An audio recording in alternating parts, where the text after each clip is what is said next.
So welcome, everyone. I'm Deborah Rhode, Director of the Center on the Legal Profession, and it is a great pleasure to welcome all of you to our 10th anniversary celebration on access to justice. In my experience, celebrations in the nonprofit world are typically viewed as development opportunities. So I'm just going to reassure you all from the outset, this is not that. I will not pretend that we didn't think about it, but we chose instead to use this occasion, as we did our 5th anniversary, to focus attention on what's been a key mission of the Center from its outset, to build awareness of the problem of access to justice and the strategies that might best address it. And to that end, we've assembled a group of about 25 really true national thought leaders in the area to help us strategize about how to move the needle on this issue. And this panel kicks off our working conference. And my thanks go to all of them, to the panelists, and most of all to all of you who have cared enough to show up for this event. I also have a much longer list of thanks, but I've been persuaded to reserve most of them for other forums. Still, since this is our one public celebratory event, a few people deserve special acknowledgement. First, we're deeply grateful to the student editors of the Stanford Journal of Civil Rights and Civil Liberties, and particularly Sarah Beller and Connor Hayes for working with us to publish essays from this panel. And secondly, I have to single out Jason Solomon, the executive director of the Center on the Legal Profession, who's now glaring at me, but he had the idea for this event. He did most of the heavy lifting in making it possible. And it's a tribute to him that, as he has assured me on multiple occasions, he does not need and does not want this kind of recognition. But sometimes, Jason, you can't always get what you want.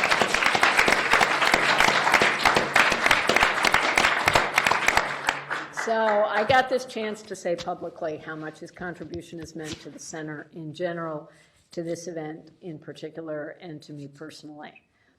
We also owe a similar debt to his predecessor, Lucy Rica, seated right there in the front row next to him, the former executive director of the Center, and to the Center's legal design lab leader, Margaret Hagan, right over there, who gave tirelessly of their time and talent, both to improve the justice system for those who need it most and also to plan this event. So thanks to both of you.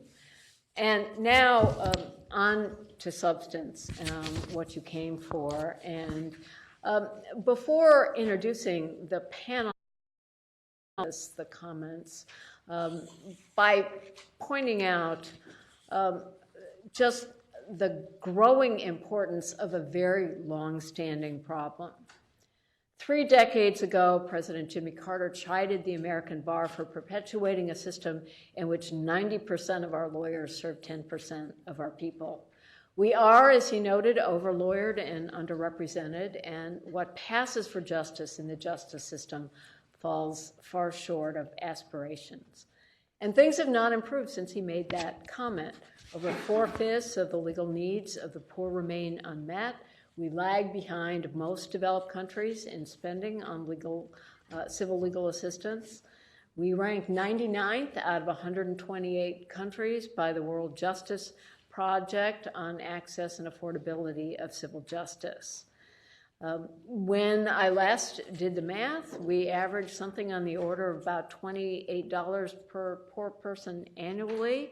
One lawyer for every 7,000 people, and for that amount, not much due process is available. And the profession's own regulatory rules are part of the problem, not the solution. Each of our panelists have thought deeply about those challenges. I'm going to briefly introduce them, have each of them share a few reflections on the current moment for regulatory reform, maybe ask a couple of questions, but then mainly throw it open to your questions. First, Justice Gino Jimones was appointed to the Utah Supreme Court in 2015 after serving as a trial court judge in Utah for over a decade. After graduating from the University of Chicago Law School, he returned to Utah and spent 15 years working as a trial lawyer in complex civil litigation. He served in many leadership capacities around bar litigation and pro bono. He's taught as an adjunct professor of law, and most importantly for our purposes here today, has been spearheading one of the most innovative and promising regulatory reform initiatives on access to justice in recent memory. I will introduce in absentia Judy Perry-Martinez, president of the ABA, stranded in Charleston due to weather conditions.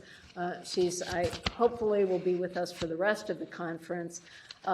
Tonight, her position will be artfully represented by me, but I think deserves recognition because she's one of the most consistent and committed leaders on access to justice issues ever to lead the organized bar. And she would fully recognize the progress that needs to be made and what stands in the way. Rebecca Sandifer is professor of sociology, formerly of this university, now, alas for us, at Arizona State. Her work investigates civil justice from every angle, from how law services are delivered and consumed, to how civil legal aid is organized around the nation, to the role of pro bono, to the relative efficacy of lawyers, non-lawyers, and technology, to ways ordinary people think about their problems and try to resolve them. In addition to her appointment as a professor there, she is the faculty fellow at the American Bar Foundation, where she founded and leads the Access to Justice Research Initiative. In 2018, she received one of those legendary MacArthur Genius Awards for her work on access to justice, and truly deserves it.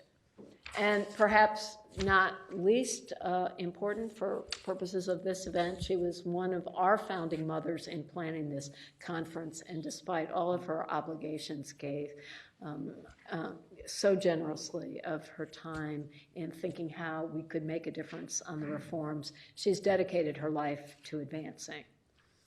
And finally, immediately to my right, Jim Sandman has been president of the Legal Services Corporation since 2011.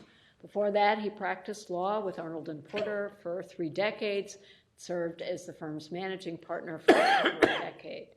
He's a past president of the District of Columbia Bar, a member of its Access to Justice Commission, a member of its Pro Bono Committee, and a leader on so many regulatory and access to justice initiatives that I can't begin to detail them now. Each of them is going to take a few minutes to make a few opening comments, and then we'll move right into questions and answers from all of you. So I'm going to start us off, Justice Amonis. So the question, as I understand it, is whether reflecting on this moment, of possible reform to the regulations governing legal services, will changing those regulations increase access to justice? The answer to me is clearly yes, but we need to act thoughtfully and we need to act decisively. I only want to make 3 observations. I'll be brief. First, we find ourselves at the intersection of an exponential increase in the demand for legal services by individuals, by small businesses, and by medium-sized businesses. Just witness, as an example, the rapid proliferation of self-represented and unrepresented parties, and a similar increase in the investment in legal technology. And these pressures, I suggest, to put pressure on the courts, law schools, and other stakeholders to start rethinking the delivery channels for legal advice. Think here about the explosion in court-sponsored ODR, the coming of age of design labs and law schools, tech capital's understandable demand for predictability, and with respect to this last point, to quote a participant at a recent symposium hosted by IALS, the Institute for the Advancement of the American Legal System, gray is expensive. These companies want some guidance, and they need some help with reg reform. Second, as a result of this confluence of pressures, we see and we're experiencing a building momentum for change. And in my view, we shouldn't spend a whit of time at this conference debating whether it's worthwhile to try and capitalize on this momentum. We should spend every second focusing on what we can learn from the experiences in the various states that have let out and how to build on those experiences. Third, a warning. Neither regulatory reform nor technology or silver bullets for what else our justice system when it comes to the access to justice gap. We need to rethink all aspects of the delivery channels for legal advice. What does this mean? Well, for one, in Utah, when we're talking about the regulatory sandbox, it can't all be about technology, right? We need to think about it in other terms, how to foster and evaluate different organizational methods for the delivery of legal services. For another, it means we need to fundamentally rethink who can practice law in the United States, who can deliver legal advice in the United States. I'm thinking here of the University of Arizona's model, for example, where undergraduates can earn a degree in the law. And as I understand it, the Arizona Supreme Court is now taking up an evaluation of authorizing those individuals to practice law, albeit in limited circumstances. But we need to grow beyond that. Certifications that allow for limited practice of law, right? Bachelors that allow for the practice of law, master's degrees.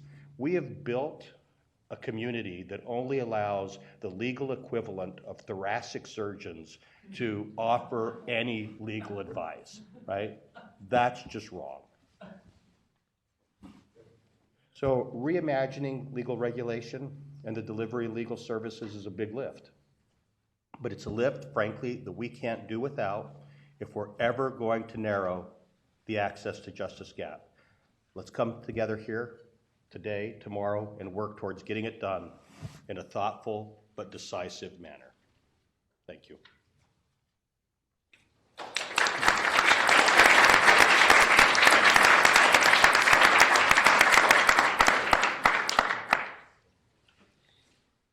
So I'm not a lawyer. Let's get that on the table right now. And so I come at this rather differently.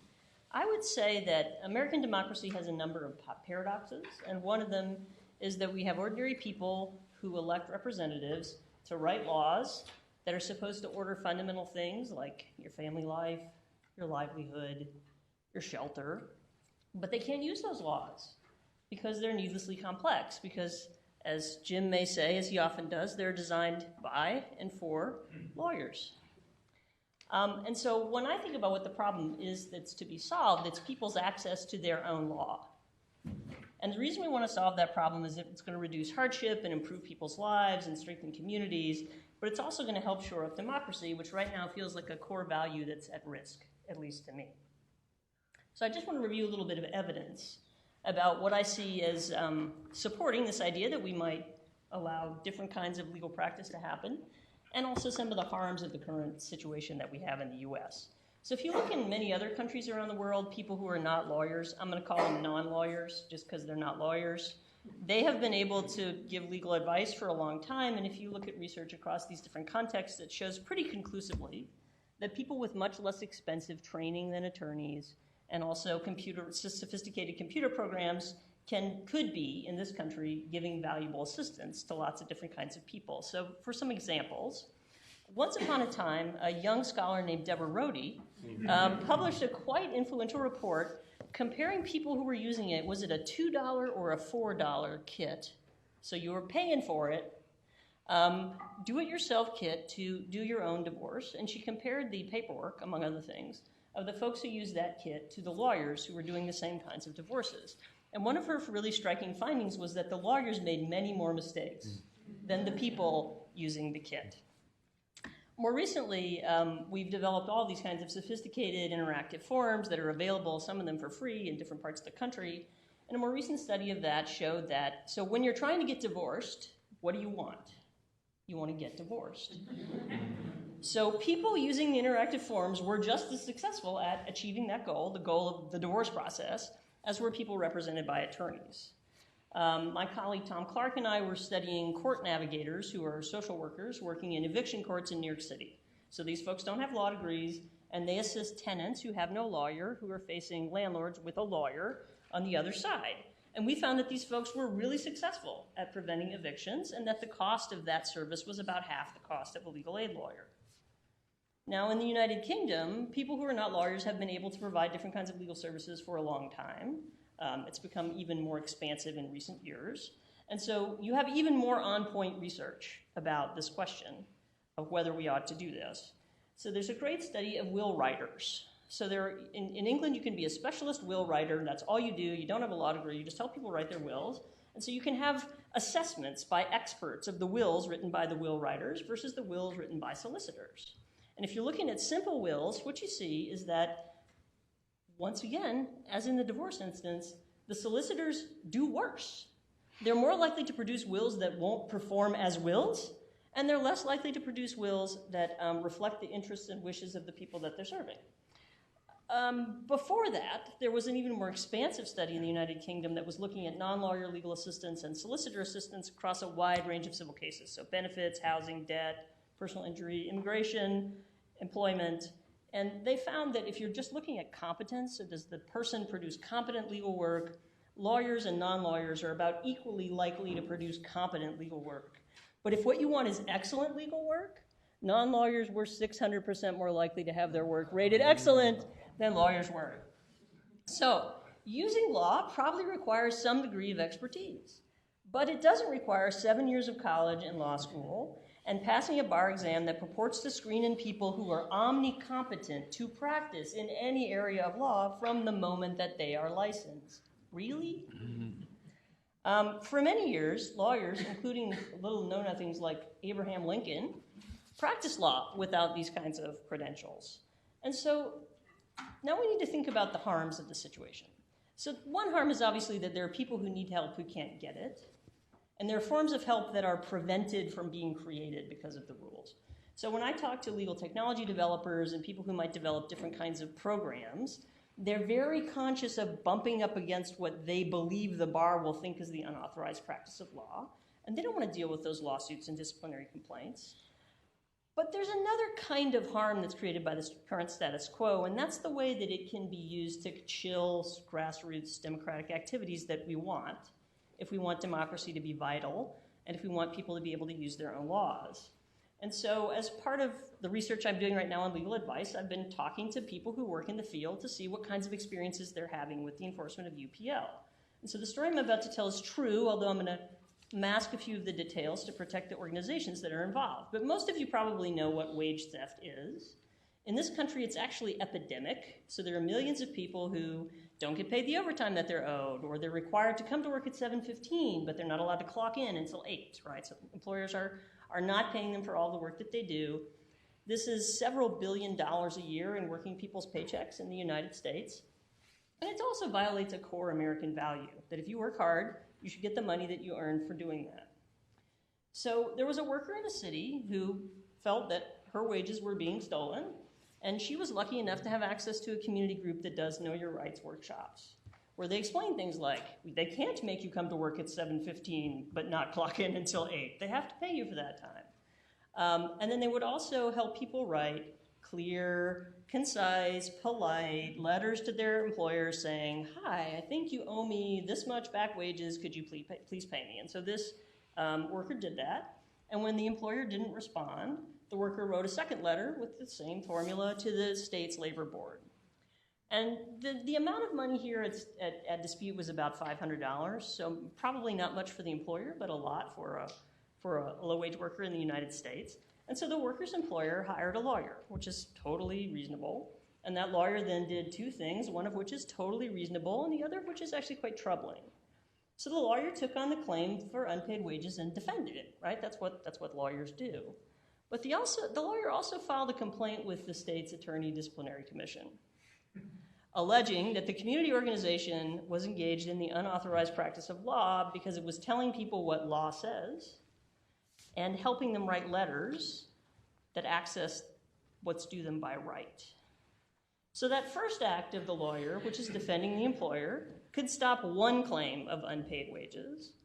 But that second act, attacking the organization, can stop many claims of unpaid wages, and it can stop many organizations that might think about new ways to organize people around their rights. This is the issue for me. People must be able to use their own laws. And until we change the way we regulate the practice of law, they will not be able to.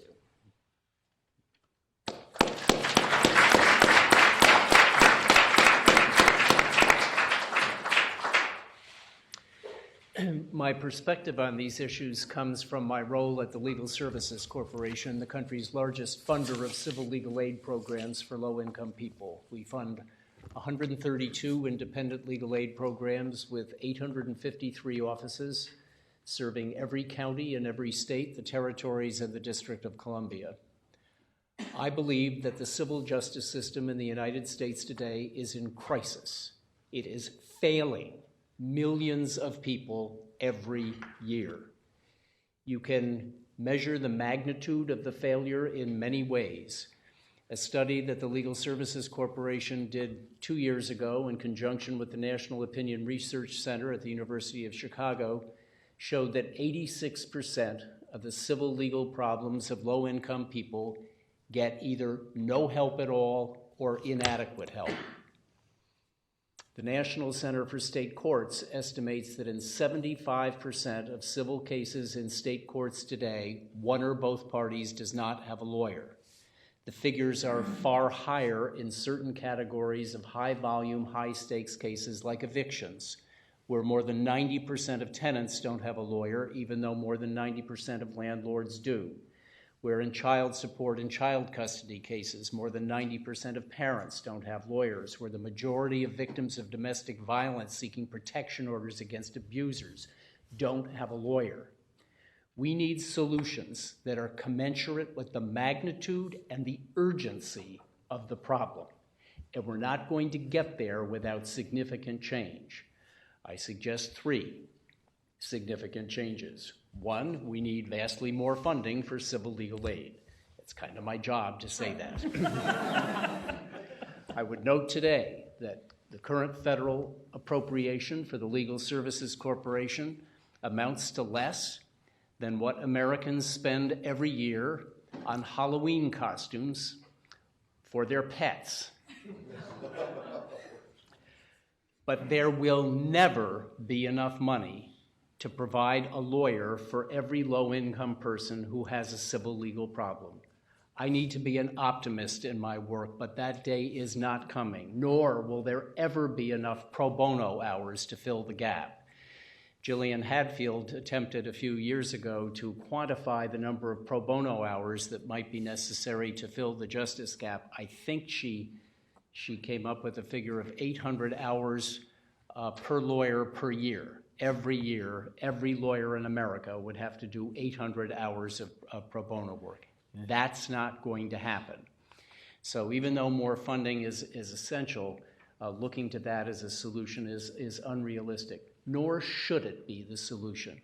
You shouldn't have to have a lawyer to do everything that low-income people face today when they're dealing with problems at the roof over their head, the stability of their families, their personal safety. So the 2 other things that I would suggest are regulatory reform and process simplification. I'll address the latter first because the bulk of this conference is about regulatory reform. We need to simplify and rethink court processes, knowing that in the majority of cases in civil courts today, at least in state courts, one or both parties does not have a lawyer. If you were to design a legal system knowing that, you would never design the system that we have today. You would start in a completely different place, knowing that the user you were designing for was not a lawyer. In fact, a person who not only hadn't gone to law school and achieved membership in the bar, but probably doesn't have a college degree or maybe a high school diploma. And the system would look completely different. It is possible to do that. Lawyers are terrible at rethinking the design of the legal system. So we need people like Margaret and her colleagues to help us start in a different place. We also, though, need regulatory reform, and I would focus on 2 things. Number 1, ridiculous restrictions on the unauthorized practice of law that consign people who can't afford a lawyer to no help of any kind. a classic case of letting the perfect be the enemy of the good. The choice for the person who can't afford a lawyer is not an unlicensed paralegal. It's nothing at all. And we do this in the interest of consumer protection. So we need to permit, perhaps subject to regulation, people who are trained and competent to provide assistance in cases where people would otherwise have to fend for themselves.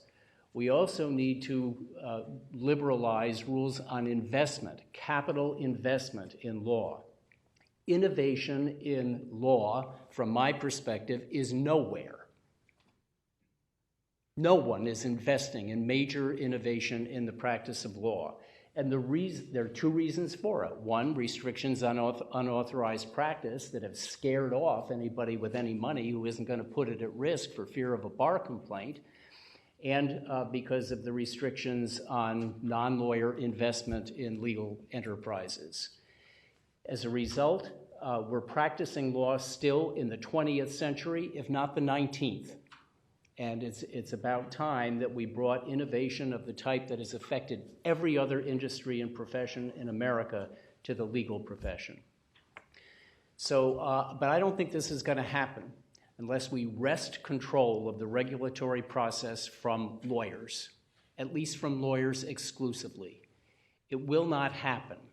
I admire enormously what's going on in Utah and Arizona and California. I was talking to Justice Simonis earlier. I asked how in the world John Lund, a bar president, came to be involved in issues like this. The organized bar is usually the last place I would look for innovation and leadership and changing rules on things like the unauthorized practice of law, but it does happen.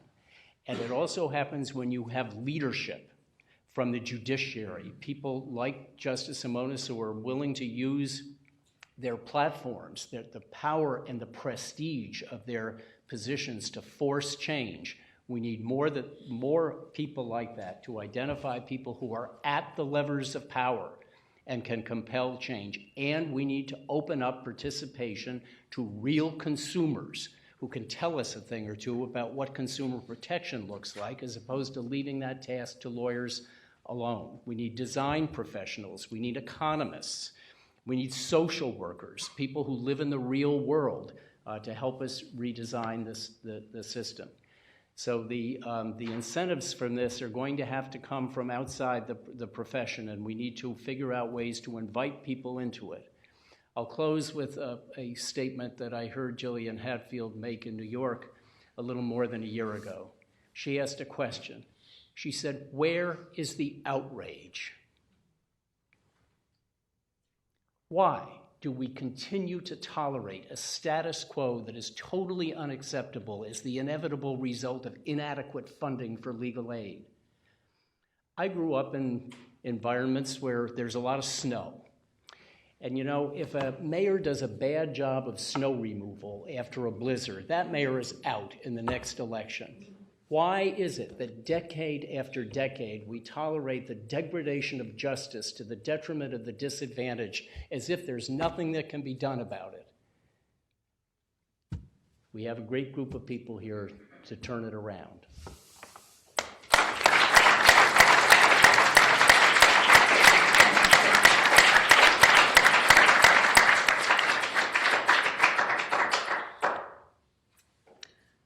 I have lots of questions, but so do all of you. So I'm going to open it up, and I'll throw one or two in if there's a stray moment. But let me ask. Bill. So I'd like to hear each or any of you describe a recent development that you regard as promising in the light of the concerns that you articulated. I'd say right here. I'd say Utah and Arizona. Those are good developments. What are we talking about? I could give you three. Yeah. So we started with licensing paralegals. We licensed our first cohort 2 weeks ago.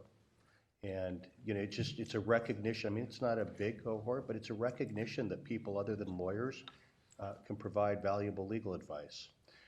We're completing the pilot of an online dispute resolution system for all of small claims statewide. So, talking about claims that are generally worth less than $1,000 and that you can't afford to prosecute or you can't afford to defend because childcare costs, travel restrictions, what have you. The biggest being now, though, regulatory reform. We studied it for a year, made a proposal to my colleagues on the court, and they enthusiastically and unanimously accepted it. So now we're not debating about whether we should do it. We've been charged with doing it. And I think that's the biggest change. And then last, we've started the conversation about what we need to do at the educational level, not just law schools, but looking to certificate and license other people. I don't blame the schools, frankly, because we who have created the profession have said it's a one-size-fits-all model. But now I think with licensed paralegals and perhaps BAs in law, we can encourage these institutions to teach to a different level and authorize them to practice law. 3 of those 4 are down in our state.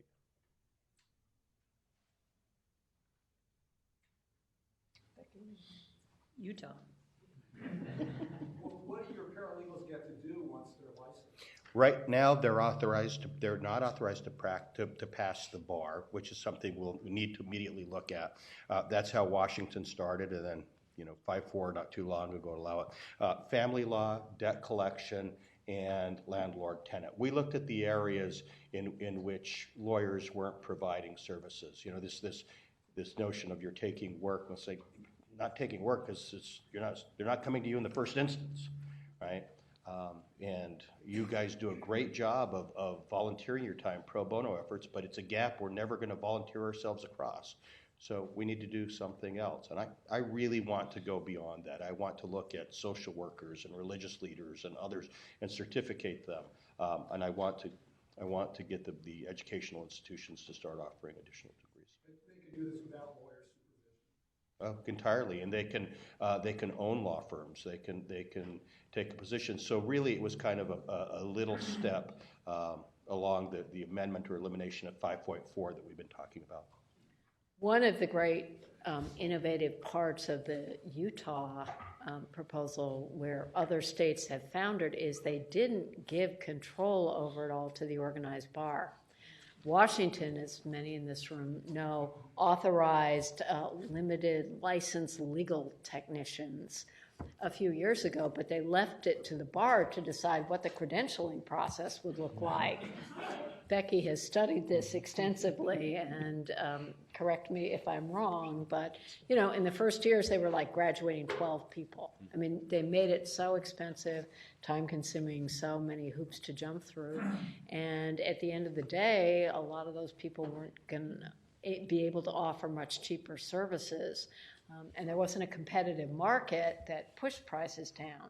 So, that's a kind of step in the wrong direction to come up with a limited reform, but then give the profession, which had fought the system to begin with, the control over what the reform would look like. We need to do better than that. Yes? I can just add on 2 points, one related to Arizona and one following on Deborah's comment about who does the regulation. In Arizona, for at least a decade, there have been certified document preparers, and they're not regulated by the bar. That's a separate regulatory process. And there are hundreds of them that prepare documents for changing legal rights and even filing in court. And one of the Arizona recommendations, which followed after the Utah recommendations, was to expand their authority. And Arizona's recommendations, like Utah, go beyond, and they advocate for the elimination of Rule 5.4 as a prohibition on co-ownership between lawyers and non-lawyers, driven by the goal of promoting investment and innovation. And follows Utah also in terms of advocating for regulatory reform that would encourage more experimentation in terms of innovative ways of delivering legal services. So I just think, like Justice Simonis, there's is a lot of opportunity to take steps that move in the right direction. And I think if you can build momentum and can then push that along, there'd be reason to be hopeful, if not optimistic. I guess I should have introduced myself. I'm Scott Bales. I was, until this summer, the Chief Justice of Arizona. Well, I wasn't fired. But we created a task force about a year ago that came up with its recommendations, and like Utah, there was strong support within the judicial branch to move forward on the recommendations, because I think the judges recognize what a serious problem this is and how incremental change and all the advocacy we can do, and both Justice Simonis and I have done this, all the advocacy we can do for more funding for legal aid, that doesn't move the needle in terms of solving the problem. So, and I also should say, when I left the court, I subsequently became the executive director of ILS, the entity that Justice Simonis referred to in terms of hosting a convening on this. So, this is something I'm supporting from now different hats, but I think it's critically important. Jim Sandman couldn't have said it better when he said we need to really exercise some courage and be bold, and I think the quote about where is the outrage is very apposite. Can Well, I make one comment Yeah, here? yeah. Today, so ILS has put its money where its mouth is, right? Today, ILS released its position statement on this very issue, on kind of reimagining legal regulation and supporting entities, partnering with Utah, for example, in trying to make these changes. And it's a cornerstone of the direction in which ILS is going. So very much appreciated. Can I just throw one question back at the two of you? When I met you, Justice Simonis, a couple weeks ago, I asked how we clone you. And I'd ask it to Scott, too, because one of the problems with regulatory reform in this country is that courts have asserted inherent authority to regulate the practice of law, and that includes prohibitions on non-lawyer practice. And judges, although they see the problem, have a lot of reasons not to want to tangle with the organized bar in fixing them. In state courts, most of them are elected. They depend on the bar organizations for campaign support, for their rankings and ratings, and in many contexts where they don't have that individual investment, their budgets are set by legislators who are very subject to lobbying by the bar. So there are not a lot of incentives for most state Supreme Court justices to do what you guys have done and play a leadership role in this area. And I don't think it's ignorance or indifference. I think it's the politics of the way we've structured the system. And so the question for you two, and obviously Jim and Becky, because you've worked in these arenas, what do we do about the politics of it? And, is it organizing stakeholders to put pressure on justices? I fear that if we just wait for the right-minded people like you to step up to the plate, it's going to be a long wait.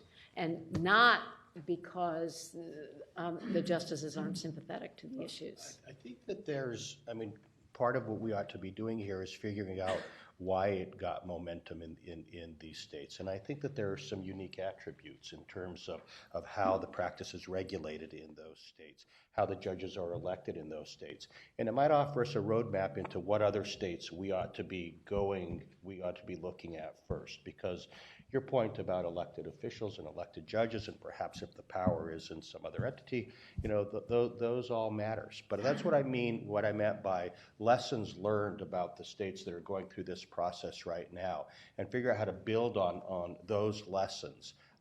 I think, Scott, and I don't know if you agree with me, but I think that we have very similar judicial structures, governance models. There are obviously differences, but that's one of the reasons in how judges are appointed. It's one of the reasons why Utah and Arizona have been able to do this. Yeah, and I think the background to Justice Simonis' comment is that in Utah and some flexibility. Also, the administrative structures within those states, the Supreme Court has oversight over the court system more generally, and that's not always true. But I think what is important in terms of moving forward is to be strategic and somewhat opportunistic in looking at those states where there's prospect for change, and then trying to support that and then build momentum. And I say that partly because I saw what happened in the realm of criminal justice reform, particularly as to pretrial detention, fines, fees, and bail. And I saw it also in civil justice reform. There are some states where just realistically it's going to be really hard to move. But there are other states where, because of court structure or leadership or maybe a more progressive bar, there's a real opportunity. Once you start down the road, the chief justices across the country, they do look to see what their neighbors are doing, and they are a little conscious if their system isn't working as well as another state's. So I think that's the key, is to identify some states like Utah and then try to support those efforts and just kind of push that ball forward until it picks up some momentum. Yes. I'm Mary McQueen with the National Center for State Courts Conference of Chief Justices. So I think the work that Becky has done, Tom Clark's done, Jim's done, and these two justices have done is one side. But the rules inside the court have to change as well. And so there's been some very innovative work that was done by Chief Justice Balmer in Oregon. Civil justice reform now worked with ILES as a partner and have looked at it in family justice reform. And what do we mean by that? Well, instead of just trying to say that the federal rule should apply to everything, it was looking at what were the kinds of issues that faced citizens from being able to take advantage of the law, and saying, what do we need to do to exactly help them? And in certain types of cases, landlord-tenant, debtor-creditor, we may be able to provide support inside the court that's kind of like regulatory reform. That you can certify case managers rather than judges to make definitive decisions in some types of issues. I'll give you an example. We did a couple of pilots on debtor-creditor, which I think of as kind of being the new mortgage crisis, where you can buy debt and resell it, and you'll get a thing in the mail saying that you got some medical treatment at the General Hospital in Paducah, Kentucky, and you've never been to Paducah, Kentucky, so how do you get out of it, right? So one of the things I'm trying to talk about is a change in statute or rule is requiring that a copy of the original debt be attached to the filing. 50% went away. And we had an increase in 30% respondents. So while, and I guess the other point I would make is that, Becky, when you help, you and Tom especially help us think about justice in different ways, and especially evidence-based practices. And I'm going to use Nathan Heck in Texas. Texas, you run by political party, right? It's not a unified court system, and it's not state funded.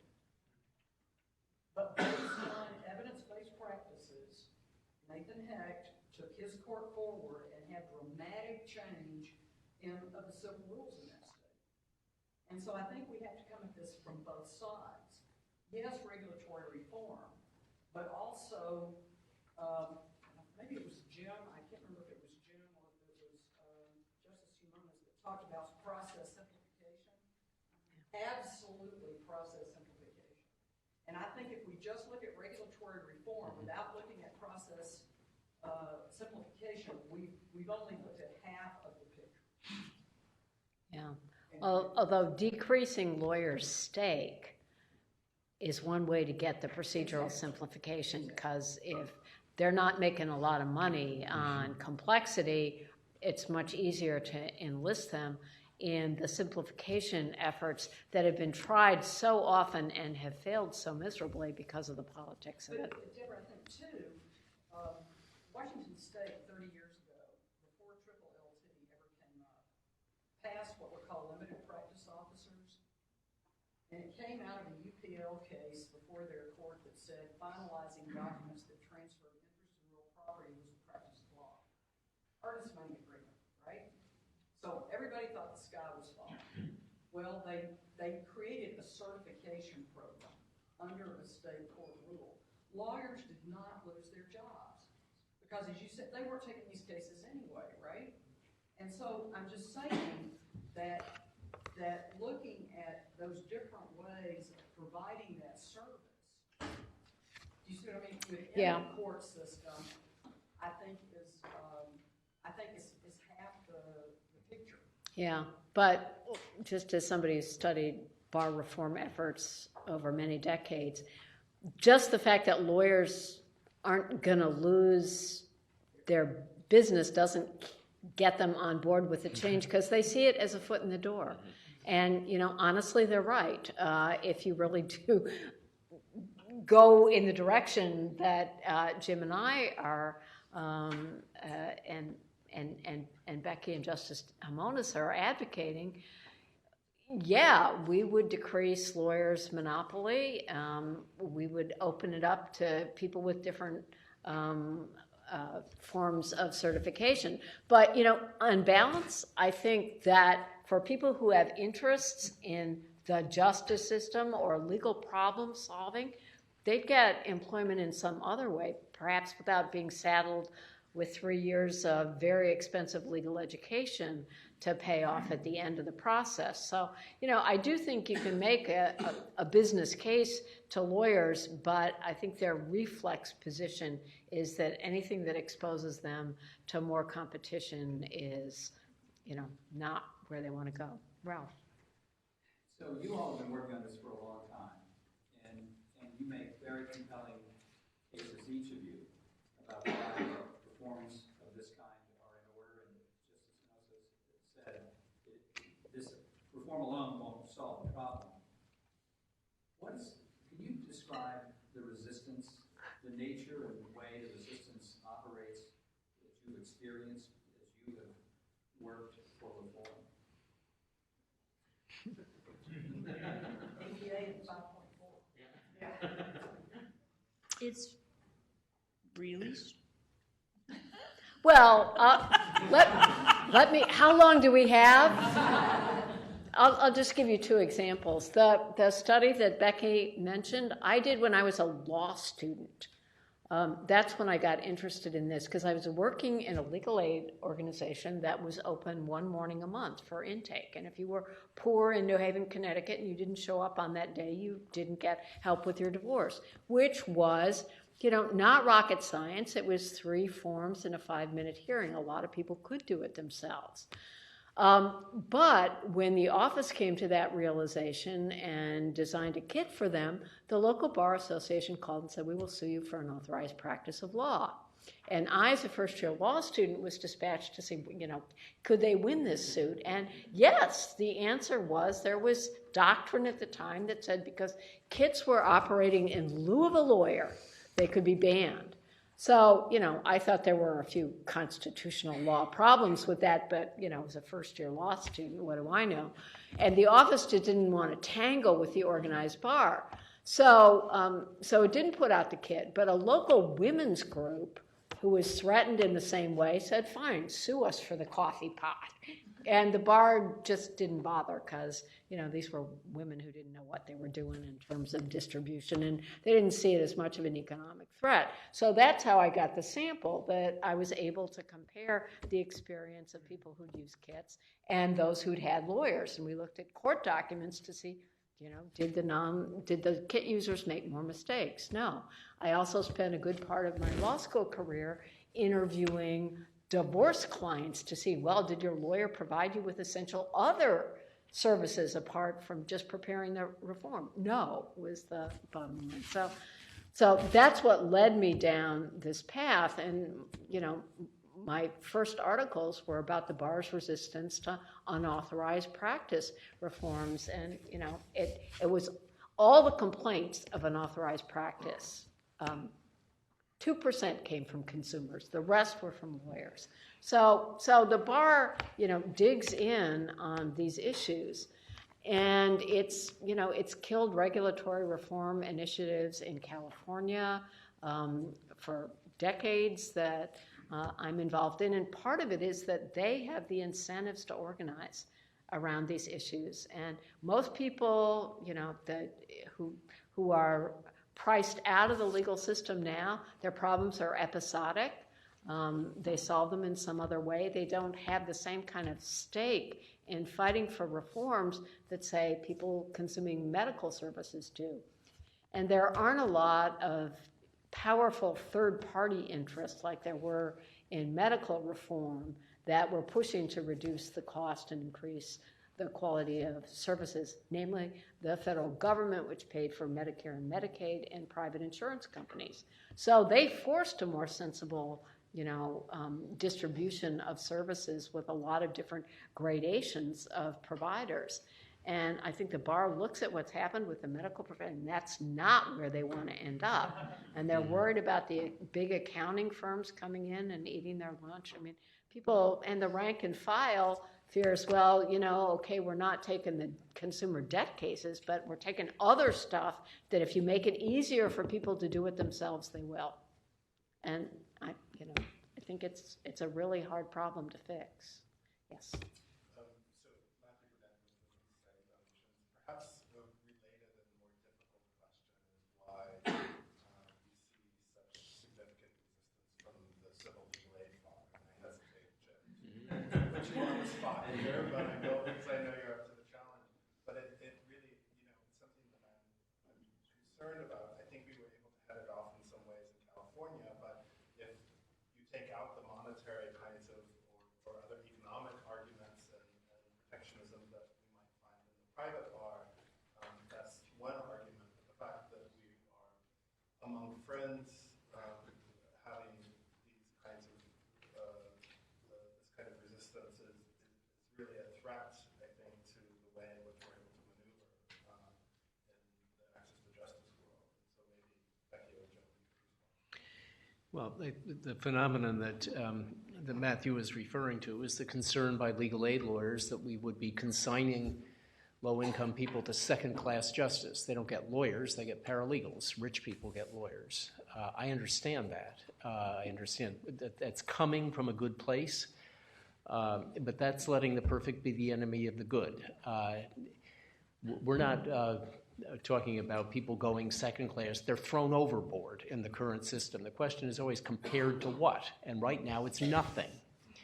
And I think, actually, that legal aid offices could function much more effectively and efficiently and serve more people if they could use paralegals at a lower cost to do much more than they're permitted to today. They could use the same funding that they get, allocate the resources more rationally, and serve more people. But often people approach this as an either-or proposition. Well, if you're either for more lawyers or you're not, and more lawyers should be the goal. I think we need to have a candid conversation about what the realistic alternatives are, what we're comparing to what, and the focus has always got to be on the client, about what is in the interest of clients, how we can maximize service to reach the greatest number of people with the greatest need. I might add a lens. Yes. I've heard many lawyers legal aid lawyers give the account of that it's important that people don't have second-class justice, and I've heard other people tell them, well, something is better than nothing. And there's also a really unfortunate economics of this situation. So because all of this work, whether it's done by navigators or legal aid lawyers, is subsidized, it's all subsidized by exactly the same people. And I'll use a quote from the Navigator study. The director of a really super progressive, pro-non-lawyer director of a legal aid society said, well, Becky, the economics of this are really challenging. And indeed, every dime that navigators get doesn't go to Bronx Defender or whatever. And that's the reality of that context. And so thinking about there are ways to break that open. Letting people charge for services they currently can't charge for is one way to break that open, right? To create new revenue sources that come from the market. But there's also kind of a, I am very suspicious of cultural arguments. If everyone just thought about this differently, everything would be fine. But I think there is a mindset, maybe, or a limited set of tools about how to handle the current state of affairs. And if we could add something to that toolkit, I think that would be helpful in expanding the capacity of lawyers and things that are not lawyers to work together to serve more people. Can I ask you, That's you it. say, And but again- I was afraid I cut you off earlier, Becky, about other sort of political challenges you saw. I mean, where is the mainstream bar opposition coming from? Not the legal aid lawyers, from your perspective.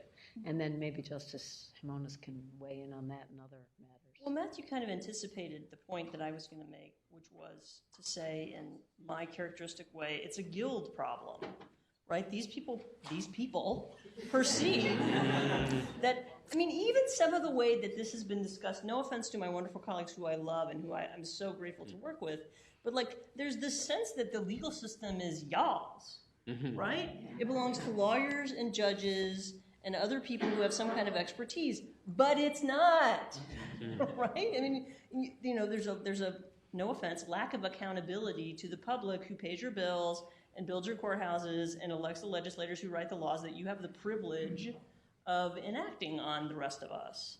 And so that's another thing that's missing here, and it's missing in the thinking of the organized bar, and it's missing in the thinking of many courts. I do think it's being undermined. I mean, this is capitalism, so what it's being undermined by is a set of economic activities that are made possible by edgy providers who are willing to push up right against the line, and by technologies where people are doing maybe not totally for-profit things that are pushing right up against the line. And so the facts on the ground are changing faster than most regulatory systems are, and they'll have to respond to those. And enforcing all of those claims, I mean, the first few will be successful and depressing for most of us, but eventually it's going to be overwhelming, I suspect. I agree with you. That's the point I was trying to make with my snow removal analogy. Throw the bums out. Well, throw the lawyers out. Look at the mess that they've wrought. When you know, where is who can help with this? I think of state attorneys general. This is a consumer issue to me. Who is really charged with consumer protection? Well, it's within the function of state attorneys general. Now, I think there are separation of powers issues in their ability to get involved in things like the unauthorized practice of law, if that's been given to a state Supreme Court as a constitutional matter. But I think we need to look at different allies, expand the group of participants advocating. Also, I frame the issue in terms of low-income people. These issues affect people of moderate incomes too. And where are they in this debate? They affect small businesses. There needs to be some coalition building going on here to expand participation in the revolution. Justice Jimenez. Oh, two things. One, Becky, no offense taken. You need to help us. You need to expose us to that lens over and over again, because that's a message that resonates. We need to understand it, and we need to hear it. So, second is, I thought you went in a direction very different than I anticipated you going in. Right? We keep saying that we all hear about, well, you know, they're not going to get a lawyer's worth of legal advice. But your point earlier is a very powerful one that we ought to repeat, which is it's not the perfect getting, you know, in the way of the possible. I mean, it's not the perfect. The data shows we're not, these individuals don't suffer when they're getting advice by people that, you know, paralegals that have spent 10 years doing family law or that have been certificated. They just don't suffer. It's not that, if anything, you could make a really strong case that they're better off, not worse off in terms of the quality of their representation. So I'm David Gross, and I represent the establishment, so. Welcome. I work for a big law firm. I'm hearing a lot of different messages, so this is more about just a political messaging question. I get one answer might be, well, we'll just do everything, and that's one way to do it. But just for clarity purposes, let me just throw out what I'm hearing. one, I'm hearing we need to revolutionize the provision of legal services and revolutionize what it means to be a lawyer, and that's going to come one way or another, and we're going to get there, and let's get there. And anyone who's against that doesn't get it and needs to be shaken and straightened out. Very threatening to the rank and file people out there, but I understand exactly what you're saying, and I don't theoretically have any problem with that, but I'm just saying that sounds super threatening and scary. If I were to think of the role of like typical member of whatever we want to call the establishment. But there's another message which sounds non-threatening, at least to, again, to whatever the big group of people who don't have a huge stake, but at least will have some reaction. And that is, you know, we have nurse practitioners in medical profession. They do great. We should have the equivalent with lawyers in certain limited areas, and that'd be terrific. They'd help people with this, and this. We should be doing that. And I just think a lot of people who hear a message like that don't think you're revolutionizing the legal system. I guess we're going to war. This is the end of the world. But more like, yeah, why aren't we doing something like that? And then you start to get a little bit more what I call political momentum and sounding reasonable. And so I guess I'm not sure where we're going here. If we're going the threatening, let's go get them and really try to shake it up route, which could be very effective if you've got the right support politically. Or it could be the, look, we're just trying to do this and it could still help tens of millions of people if we got it accomplished in the next several years. And so I guess my question is, if you had to think of a way when you are talking to people and you're trying to come up with what you think is the message that would be easy to understand, that would go around and, you know, tell two friends, how do you frame the message and how do you make it either threatening or non-threatening? I don't care which way you want to go, but I just would like to get a better understanding of what's like the core, simple message so people understand what we're trying to do and they can instantly say, I see what you're saying and I'm on board.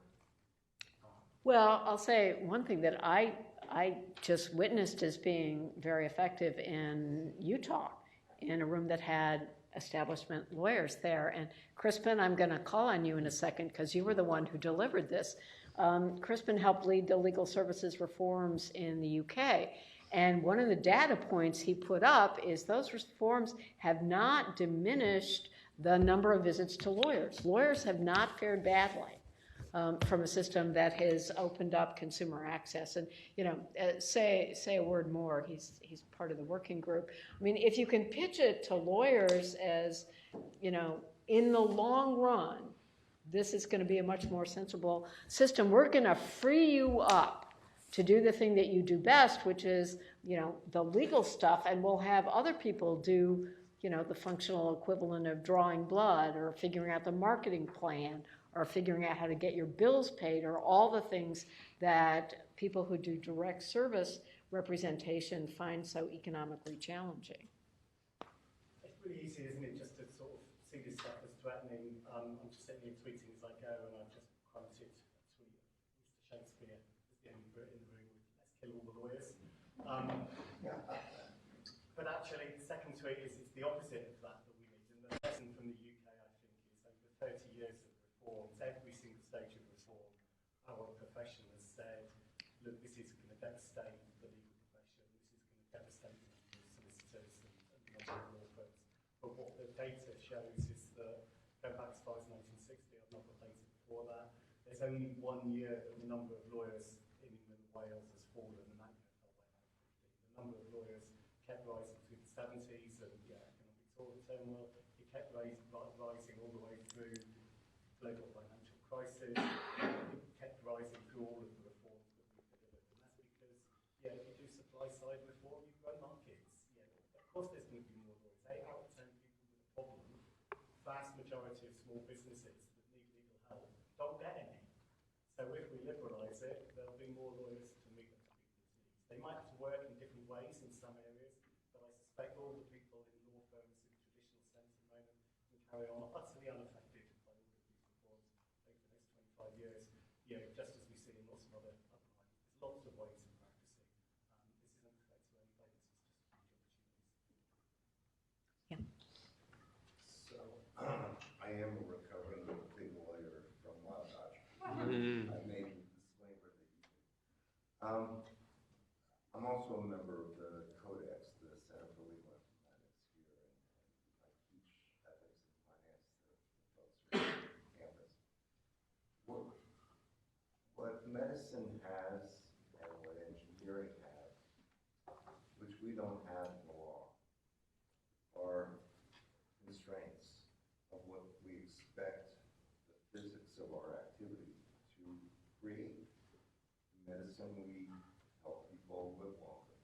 In engineering, we make the planes that you flew in on fall from the sky. But in the law, we don't really have a good feedback loop of what do we help people. And without that, we don't find things like sewer service, which I've been sadly a victim of. We don't find the systemic issues in the practice of law or the administration of law that were any one person to try to combat it, they would have broken. So where is the feedback loop, the transparency of outputs? The patent bar at least can look and is using technology to look at the consistency of claim processing. Where do we do that in debt collection? Where do we do that in landlord tenant? Are judges in these courts seeing the same relative facts the same way? And if they are, who's able to use the big data of that to correct those issues? And toward that end, I propose that we need a Robin Hood AI legal clinic, or Robin Hood that sort of watches all of this, tremendous writing of opinions and orders and civil process, but it doesn't work out good for anybody. Anybody want to take that one on? I don't think the big data are there. I think if you look at debt collection is great if it once it becomes a lawsuit, because at least we know what's happening, right? Courts collect very inconsistent information about that. They store it in weird ways. When we did our Navigator study, those files were paper with carbon triplicate forms in handwriting. So there isn't something to scrape or agglomerate in that way. That's one issue. But another issue, and this goes back to this question of whose justice system this is, when courts have information, they're not always really good about letting other people see it. Even though those are public records, funded with public money, put in file folders that I bought for them. And so I think that's an issue about accountability again, that is going to prevent commercial uses of that information as well as other kinds of Robin Hood-like uses of that information. Yeah. Scott, and then next to you, I'm sorry, Art, thanks. Yeah, three quick points prompted by some of the other comments. Kristen reminded me that we face a peculiar challenge in that national legislation to deal with the problem in the U.S. is not really feasible. We regulate practice of law at the level of the states, and that's not going to change. But that we do so also creates some opportunities because you do have such great variation among the states in terms of openness. And that kind of feeds into my second point. We should think of the bar as monolithic, because the progressiveness of the bar is striking how much that varies among states. And so just as you have John Lund in Utah, in Arizona, we have lawyers on the task force. A partner in the state's largest law firm, who was the former chair of the ABA section of litigation, supported all the recommendations. So we shouldn't fall into thinking of the bar as just one uniform voice. And then my third point follows on Jim's. I think it is critical that you expand your allies beyond those who are judges and lawyers. And if you look at criminal justice reform, for example, if you can get right on crime, arguing for the same thing as the American Crime Service Committee, because it's not a partisan issue, that can really help affect change. And when you're talking about rulemaking in courts act effectively as legislatures in that realm. So if you can broaden the range of support for change beyond lawyers, a casting and nonpartisan firms, it kind of goes to Rebecca's point. Yeah. Whose justice is this? Yeah, that's great. Scott, Art? Yeah, I'm Art Lockman. I'm from Seattle. I'm also co-chair of the April Association of Professional Responsibilities Lawyers Futures effort. I think one of the things I want to go back to, I think was kind of the elephant in the room, is with this unauthorized practice of law, which is, by the way, a criminal provision in almost every state. We're talking a lot about chilling effects of ethics rules. I'm an ethics lawyer.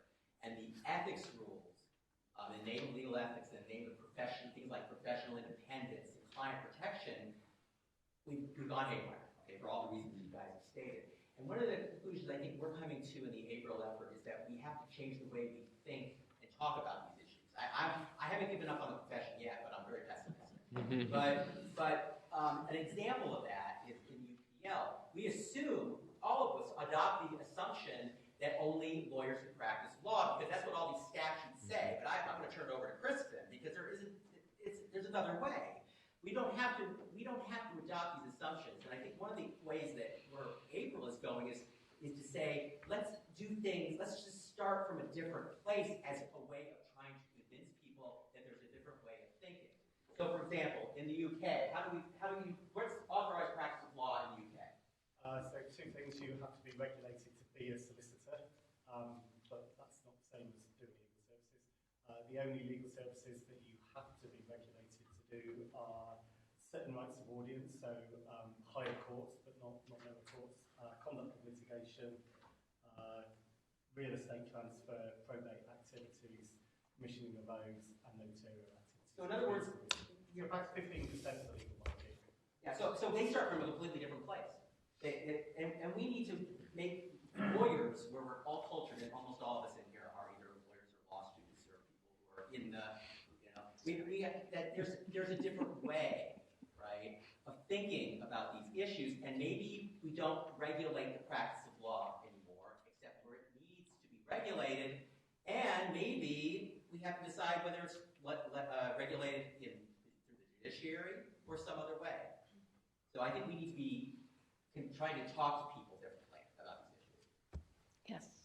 Hi, so my name is Rhode. I'm really passionate about this, and with April and with IELTS, and I'm on the California State Bar Task Force as well. I love being in this setting because I can ask everyone a hard question that usually gets asked of me that I struggle with. So, I guess I'm often presented with what I call the chicken or the egg problem, which is, Andrew, if we're going to really unlock regulations, kind of point to me that this is truly going to provide access to justice and point to the data. And we heard some great stories, some anecdotes. We have some studies, but what would you say are the best studies or things that we should point to, or where do we have to do more in that? Because it's something that I struggle to point to. It seems like it makes complete logical sense, but when I go to kind of provide those stats and kind of studies, I think we as a profession haven't done enough. So I'll just pose that to the panel in general. I think it's really interesting. We've gone in a very access to justice direction in this conversation, which I'm happy about. But, I mean, there's two sets of reforms here. So one set of reforms is loosening up who gets to do law stuff, and the other is loosening up who gets to make money off law stuff. And so we might ask, what are the different effects we expect those two very different kinds of reforms to have? And I think it's easy to show that there are all kinds of people who are not fully qualified lawyers who can give very good quality stuff, right? And I'm putting together research on essentially the demand for legal advice by Americans. Here are all the times where they ask for something, what they want is legal advice. They don't want a lawyer, they don't want just information, they want this sort of middle category thing. So you can show that there's demand. But what I think you would have to go to Australia or the UK to look at the evidence for, and maybe Crispin can rattle it off in 2 seconds, is what happens when you let people who are not lawyers spend their money and get money off of what lawyers do, and whether that actually, if we're interested in access to justice, does that expand access to justice? I don't know. I'm pretty sure it expands profits in the high end of the bar, right? And so that could be a good thing or a bad thing, depending on what you want, but it's not necessarily the same kind of thing as letting new providers move into a market. Drew, you're asking a really practical question and what I have to confront all the time, right? So I do point to the LSA as an example, and then somebody that's educated in the LSA is going to push back and say, okay, there have been advantages that you can document, but it hasn't delivered kind of the sea change of benefits that was anticipated. And my response to that is there's a much bigger delta here. And by that I mean in the UK when they passed it, everybody was already authorized to provide legal advice except for this very small segment that Crispin referred to. We get to make all of that up here, right? And I think that's a pretty powerful retort. Other question? Sorry Yes, about Margaret. I was wondering if you have, how many students are here? If you could give advice to students who are still at the cusp of their career or at the beginning, what would you be telling them? Should they be doing startups to enter regulatory sandbox? Should they be thinking about like dedicating their life to regulatory reform or purpose reform? Any charges or mandates to give out? I think it depends on what they want to do, Margaret, right? Those that are interested in being entrepreneurs and starting new businesses, yeah, the former. There's all kinds of opportunities, I think, for reconfiguring how they go into business or being created here. Those that may have a different service model in mind, it's also opening up opportunities in that way. I mean, I try to tell lawyers that this is not, I mean, my daughter is a first year in law school. I'm not paying $60 grand a year for law school because I think I'm killing the profession, right? I mean, honestly, I think I'm opening up opportunities if you think about this intelligently. And this is one of the few times when we're talking about opening up to outside capital. It's one of the few professions that is, no, please don't pour more money into here. I don't get this. I mean, I'm an economist, I just don't understand that. I mean, I'm at a loss for words whenever I hear that. Is it really? I don't know. What would you say? What would you lawyer say? What I'd say something. I wouldn't have a one-size-fits-all response. I think the most important thing for law students today is to know to know what the magnitude of the problem is. I would hope that every person graduating from law school would have an understanding of what the true state of access to justice is in the United States today, and to feel a commitment at some point in his or her career to doing something about it. The biggest problem I face in my work is ignorance of the problem, and even within the legal profession, ignorance of the magnitude of the problem. And we're not going to make any progress in solving the problem until more people are aware of it. There are a number of ways to combat it. That's why I wouldn't presume to give one bit of advice to everyone, but as I said earlier in an ethics class in this room, I would hazard an educated guess that every case that every law student at this law school will read in the course of 3 years here is unrepresentative of what is going on in the vast majority of cases in the United States today. I would guess that every case they read was litigated with lawyers on both sides, otherwise the opinion would not have found its way into a case book. That is not what is going on in courts of the United States. Go to your local courthouse and hang out in the high-volume courtrooms. You watch what's going on there and see if it looks like justice to you. That's what I'd recommend. And thanks to all of my legal ethics students who are here and who heard Jim and I talk about this very question a little bit ago. And the one thing that I said then and would continue to say now, which echoes what Jim said, is get a sense of what passes for justice among the have-nots. And you can do that in law school, you can do it in internships, you can do it in your summer pro bono programs, you can do it as a starting associate in pretty much any legal field. And remember, when you leave here, why you came. A lot of you come because you care about justice. And don't lose that commitment. And when you see what passes for it among the have-nots, make an effort to do something about it. And there are lots and lots of ways to do good in the world. And, I wouldn't try to prescribe any, and we don't have time to get into them all. But, it is, I think, as Jim, told my class earlier, access to justice is what we put on, equal access to justice is what we put on the courthouse, over the courthouse door. It doesn't describe what's going on inside. And if more people saw what was going on inside on daily matters, in poor people's courts, I think you would get more of a groundswell for the simplification, for the regulatory reform, for the increased funding for legal services. I did a pro bono case myself just a couple of years ago, simple domestic violence case, protective order. I couldn't do that alone. I needed a lawyer's help. And, I'm licensed to practice in 2 states and have written about domestic violence. So, what are the chances that my client, who had no English and no access to decent in-court pro se services, could do it by herself? Next to nothing. And seeing it up close and personal, I think, is one way to help build those coalitions. So I'm all for, pro bono programs and public interest support that gets people out in the world as we know it. I'm sure there are other ways to do it effectively, but for students here, I just want you to leave with that message. Go forth and experience injustice. But I don't want to end on that note. So go. Thank you. Save us.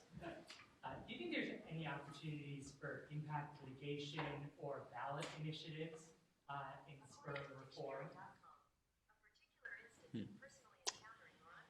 That's an example of where we are with technology. It's not perfect yet.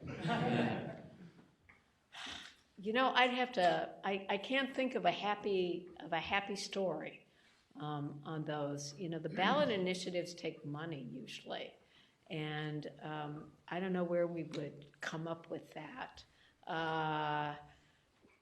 And impact litigation, there have been challenges to unauthorized practice regulations. God love them, using some of the data Becky and I suggested. And, in the courts today as they're composed, they haven't gotten very far, but I'm not going to say never,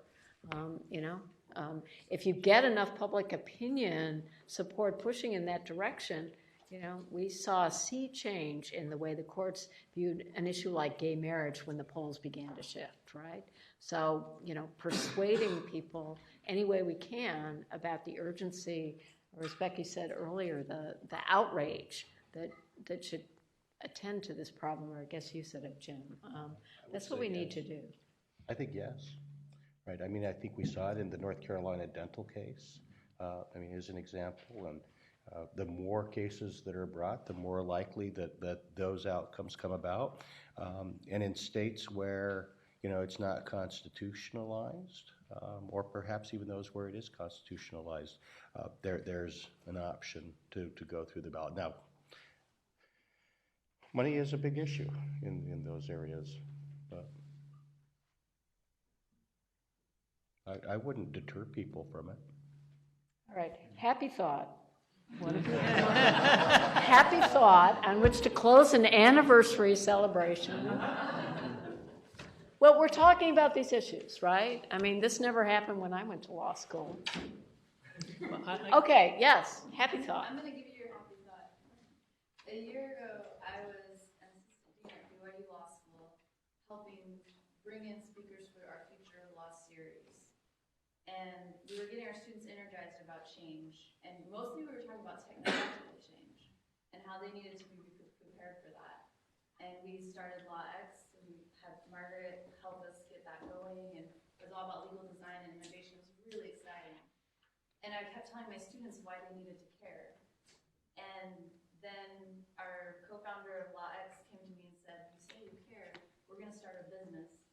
And we're going to use automation and technology to bring some efficiencies to legal adjacent issues." I'm going to call it that because I don't want anybody to come and sue my new company for the unauthorized practice of law.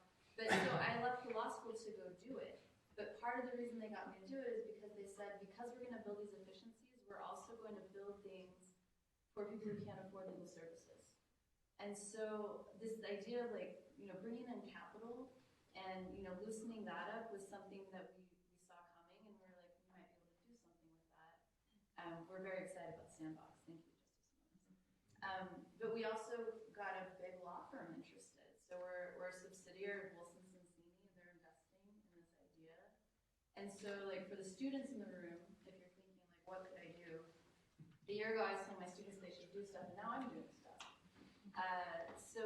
So there's money out there that you can make by being innovative, but you can use all those same innovations to help people. With these access to justice ideas, the same automation system that I'm building to help people with the California Consumer Privacy Act. Yeah, that one's fun. The same system that I'm using for that is helping other people be able to answer better their pro se litigants in debt collection cases, and they can answer those without paying anything, using basically the same development technology that we built for that. So like, there's a lot of really cool things happening in this space, and there's a lot of people interested in putting some money into it, I think. And thank you for getting it started. well, and on that note, I'll close with one final thank you. This conference in the Center on the Legal Profession is funded by leaders, managing partners of large law firms. Thank you very much, Ralph, for your work in getting us started, and general counsel. And these are all thoughtful people who care about making the profession better. So I think the reform efforts can come from a lot of different directions and a lot of different ways. And thank you all so much for caring enough to show up and think with us about how to do it better.